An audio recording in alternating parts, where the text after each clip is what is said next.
Hey, how's it going guys? I'm Ryuz and welcome back to my channel. I hope you are doing well. This week we're going to take a look back to the good old field days. Fields usually have a problem with removing threats, but with Hana on board it is so much easier to compete with fields in ranked. But as usual, you will need to plan ahead if you want to use fields effectively, or you will run out of fields before you can actually pop off. Anyway, let's jump into the deck rundown, shall we? This deck still plays like your regular field deck, but with Hana constantly summoning her fields every turn, it will be much easier to stack fields, and on top of that we bringing Yumekui to further cripple your opponent with nightmares. The ratio for Yumekui might seem a bit weird, but it will be clear in the replays. So, first up we have Kaguya. She will still act as a support for this deck, but we mainly bring her for her Dragon Jewel.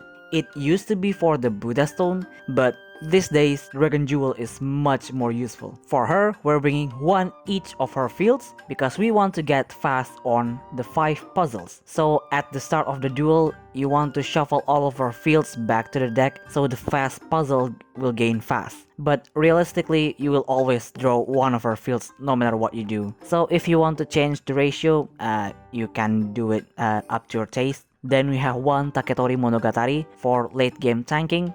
This is not really necessary, so if you want to take it out and bring the evolve instead, you can definitely do that. Then we have Susabi. He will be our damage dealer, and he will also increase our field intensity. He's crucial to increase Hana's field, so try your best to keep him alive. For him, I'm bringing 2 Starbeam. I would suggest to use this when you're sure your opponent will try to attack you again, so at the start of your turn, the Starbeam will kill that attacker. Then we have 2 Starfall. This is a great card to damage your opponent units and potentially kill those units. And then we have 2 Evolve to gain haste.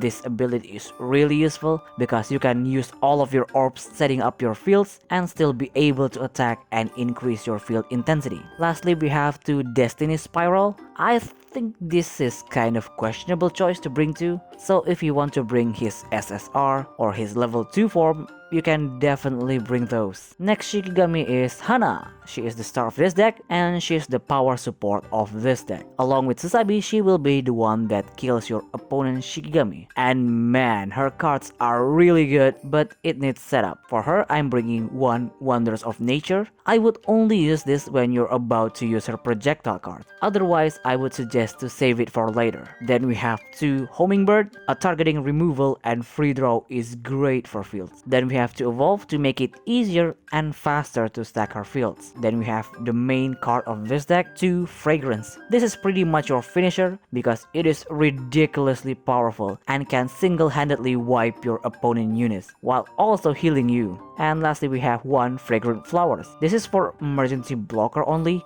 just in case you need a big enough blocker. And if the summon is not destroyed at the start of your next turn, you will get back your painting realm equal to the stats of that blocker. And lastly, we have our lovable mascot of nightmares, Yumekui. He's here as another source of damage, and because we're bringing his combat card and evolve, he will also be our other attacker because he has piercing. For him, I'm bringing 2 Sleep. Attaching 3 nightmare to start of your turn is great, and it will definitely help you in later turns. Then we have 2 Shocking Dreams. It might not seem much, but being able to attach more nightmares on the opponent's turn is really good, and if you already evolve him, it will be much more annoying. Then we have to evolve for that piercing and attaching 3 more nightmares. It might not seem much, but that nightmare will build up so fast, and the moment it hits your opponent, it will be too late for them. And lastly, we have 2 Eternal Slumber. Since we can only bring 2 of this, you want to activate this when the opponent already has quite a number of nightmares. Well, that's it for the deck rundown. I don't think I would need to explain anymore since the field playstyle doesn't really change that much, so let's move on with the replays.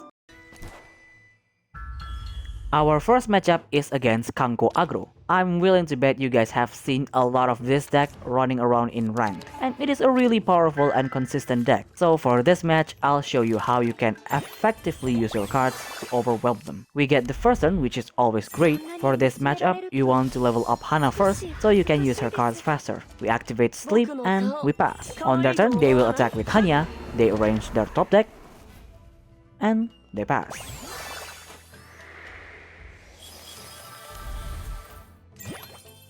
On our turn, we want to get as much as Nightmare in their decks.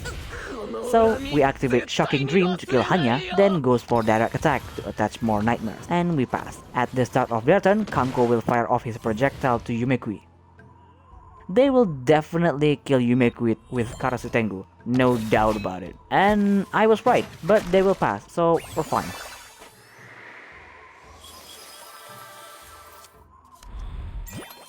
On our turn, we activate 5 puzzles. This always happens to me. I drew her field, so it doesn't have pass anymore. We always want to get the Dragon Jewel when facing against Aggro, then we attack with Susabi and pass.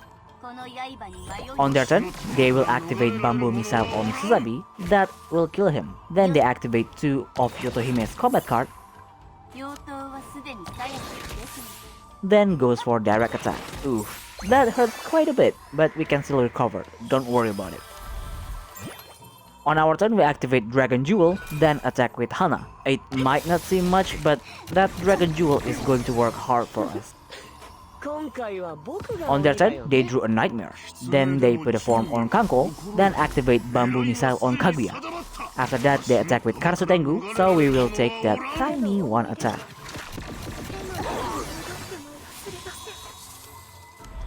On our turn, we just drew the perfect card, so we're going to use it right away. We attack with Yumekui, dealing 2 piercing damage, while also attaching 3 Nightmares, and we pass. At the end phase, Dragon Jewel will kill Yotohime. On their turn, they activate another Bamboo Missile, killing our Kaguya, deal 5 damage to us, and Yumekui. After that, they use Oni Strike to kill Yumekui, then activate Phase Changing to attack us for 4 damage. Normally, this is the part where we surrender, but we still have ways to deal with it. We evolve Susabi, then activate Starfall, that will make him gain haste, then we kill their Hana. With this, they are out of attackers, and they will not move Kanko because they just need to trigger the countdown one more time and they will win, so of course they will pass. At the start of our turn, Starfall activates and kills their Kanko while leaving them with 5 health left. All we need to do now is just attack and let Dragon Jewel to do its job. But since I'm petty, I activate Fragrance to kill them and win the game.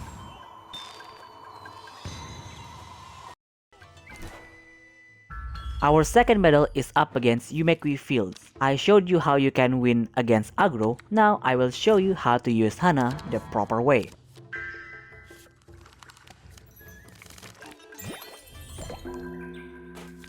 They get the first turn, so they will attack with Kaguya. Very risky move, you gotta respect that. Well, against another field deck, we still want Hana to be our first level up, so we can use her cards immediately. We just attack with Yumekui and pass. On their turn, they activate Moon Slash. Oh, they didn't activate any field? Okay. That's very weird, but they still managed to kill our Yumekui, so that's something, I guess. On our turn, we activate Starbeam, then attack with Susabi and pass.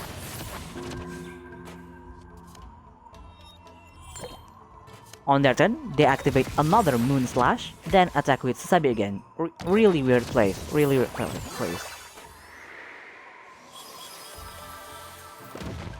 At the start of our turn, their Susabi will eat that 6 damage piercing projectile and die. We evolve Hana, then attack with Kaguya. Since they have a bad hand, we can take our time and build up our painting realm. On their turn, they activate Eternal Slumber, then attack with Yumekui and pass.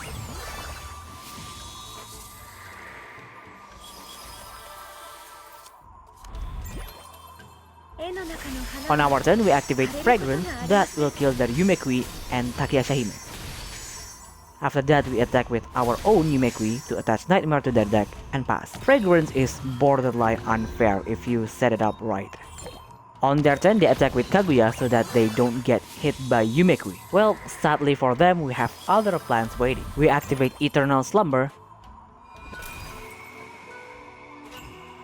then attack with Susabi. We do this because we need to build up the painting realm again so that we can use Hana's card later. On their turn, they unfortunately drew a Nightmare, so Shocking Dream activates and hits them square in the face.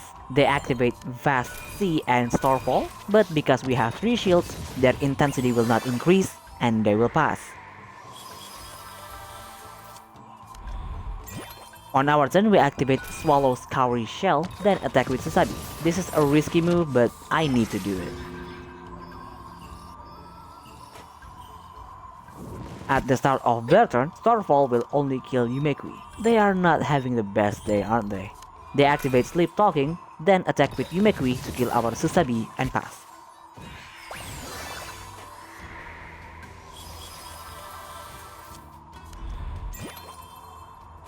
On our turn, we activate Takitori Monogatari, then activate Fragrant Flower. If this summon is not defeated, we will get a 16 intensity Painting Realm next turn. On their turn, they drew a Nightmare that will kill Susabi. They activate 5 puzzles, probably searching for Buddha's Bowl. And I was right, of course they will pass after that.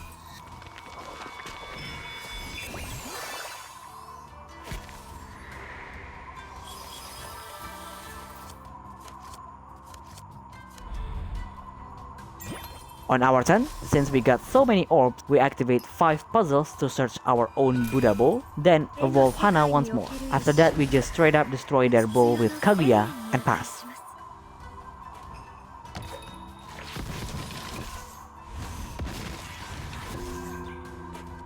On their turn, they will evolve Takiya Hime, then activate Sleep to attach 3 more nightmares to our deck and pass, summoning another bowl at the end phase.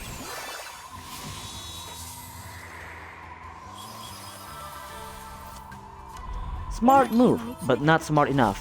On our turn, we put Destiny's Spiral on Susabi, then activate Starfall. That will kill the bowl while also increasing our intensity.